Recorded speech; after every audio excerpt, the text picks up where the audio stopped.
Free dialogue, conversation और interactions possible हों, कितनी ज़रूरी हैं एक टॉलरेंट, मोर प्रोग्रेसिव पाकिस्तान के लिए? ये बुनियाद है।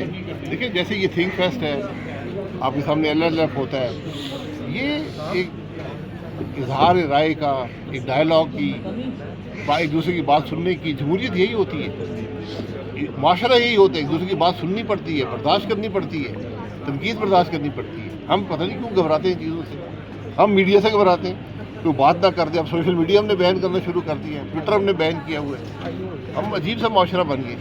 तो आपकी जो जमात है और जो आपकी नई पॉलिटिकल अलायंसेस हैं, वो किस तरह से इस नए नैरेटिव को पाकिस्तान में इम्बेड करने की कोशिश करेंगे कि in the next 5 years we can see a different Pakistan और अ मोर फॉरवर्ड थिंकिंग? इस वक्त तो हम बात ही कर सकते हैं, अपनी राय हमने विजन डॉक्यूमेंट बनाया, सब चीज़ें लिखी हुई हैं। एक जो इजहार राय का हक, ये आईनी हक, ये जमहूरियत की बुनियाद है। अगर आप इसको ख़त्म करने की कोशिश करेंगे, ये तो कम्युनिस्ट माशरा नहीं कर सका, कोई दुनिया का मुल्क नहीं कर सका। पता नहीं हम क्या करना चाहते हैं मुल्क के साथ।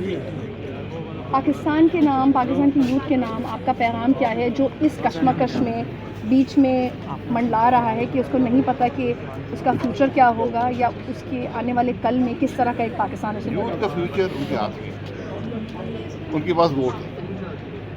यूथ का फ्यूचर उनके हाथ में, उनके पास वोट है।